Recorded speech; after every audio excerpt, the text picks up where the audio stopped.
image that we have, or the kind of images that arise as we go into what we call, sometimes it's called post-meditation.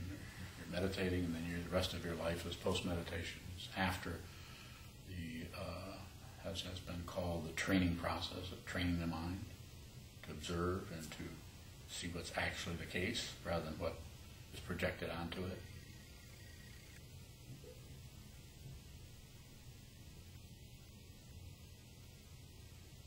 The images that arise will be may kind of validate things or negate things. So there's still that passion, aggression, ignorance, pushing, pulling,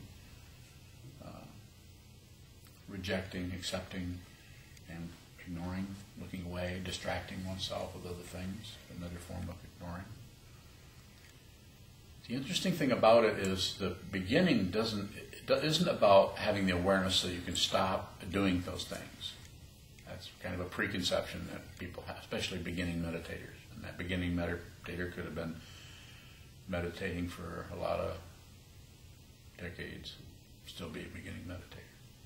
Someone else could meditate 3 weeks and have some clarity around that. It doesn't seem to matter. It seems to be so many different things going on that there's no way to track it down and kind of validate this and invalidate that or whatever. But the idea the point I'm trying to make here is that in your life, in the beginning, in your everyday post-meditation, is when the negativity arises, no matter what it is or how it is, that the meditation practice itself does not allow you to control that and stop that.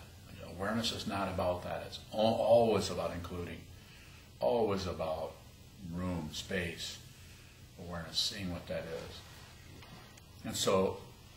And sometimes that's kind of a surprise. We see that we're actually going to have to be who we are. We may not be able to get rid of, change, modify, polish up that particular part or dynamic that has been giving us so much trouble. Or anything from anger, social anxiety, depression. I mean, you just go on and on with all of the labels. There's a label for everything. A label is, I like to say, a label is like a lid on a jar. You put a label on it. Oh, that's the last time I'm going to have to look at that. All I have to do is look at the lid. It says depression. I know what's in there. And not that we shouldn't have some kind of tentative label. It's when it's overdone. That's why Buddhism is called the middle way. It's because you can do a little bit of anything. Do a little bit. Smoke a little bit of weed. Just kidding.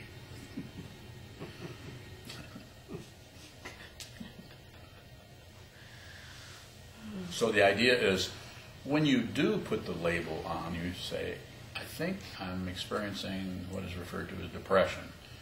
You can actually back that off. You can move that out of the way and continue to look at the texture, the quality of that emotion, and see the next day if you still want to call it that, or if you want to, maybe there's another dynamics going on there that by labeling it, as soon as you put a label, you stop investigating.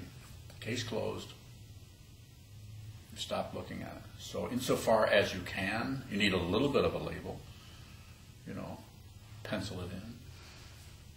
And then, so that you kind of know where it's at and what it's about, but you're always ready to take a fresh look. You're always ready to, this is SokukoJi called it beginner's mind. You're always ready to not know. And also the application, the title to his other book is Not Always So, which is a real ass kicker if you're trying to get a reference point on anything, including Buddhism or meditation.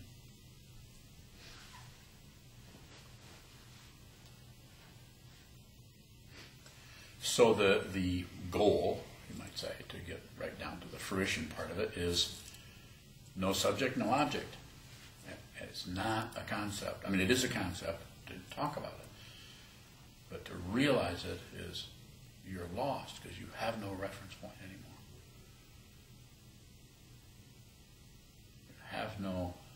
There is no subject and object anymore. There are no Buddhas and sentient beings. no longer separation there. And you could kind of say it's a discovery. It's like it's a realization, not an experience. Experiences come and go, not always so. You have an experience, not always. It's going to leave. But realization, which is a word we use to point to this, is always the case. It is covered up by our things we do about it. I like to say, look at something, don't look for it. If you look for it, then you're already looking for something. But if you look at it, this means you're going to look right at what's right in front of you. That wall, that floor, another person, looking right at them, right at the situation.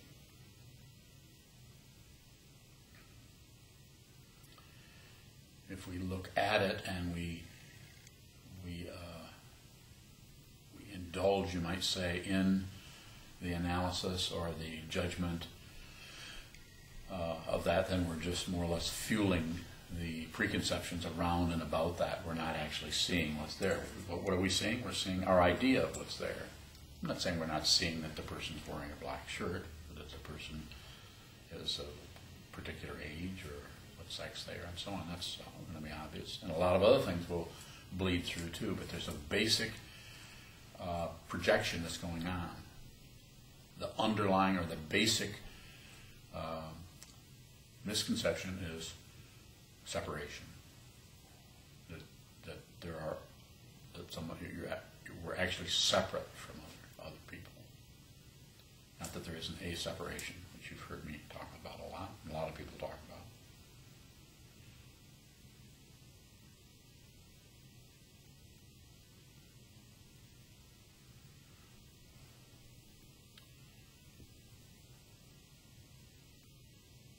And so going back to the original, I don't know if it's original or not, but the original idea is in order to see what is actually the case, see what is actually true for ourselves, which we have to do there ourselves. The concepts of the stories of the books will only get you so far, help you, encourage you.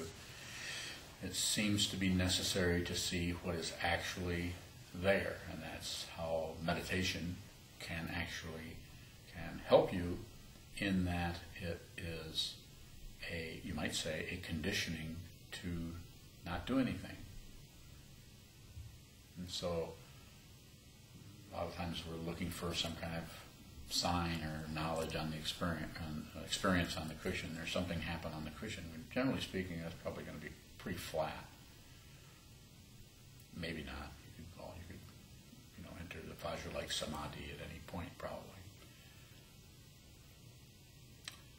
But generally, that's kind of a training situation, and it's your everyday life situation where you may begin to have, I guess you could say flashes, and you can't hang on to them because they're not things. So there's no way to hold it in place.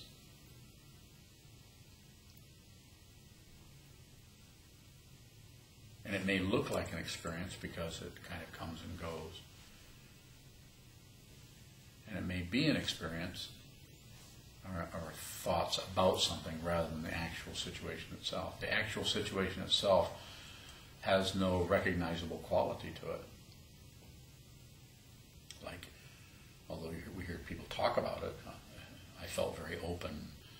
I was not shut down anymore. I was this and this and this.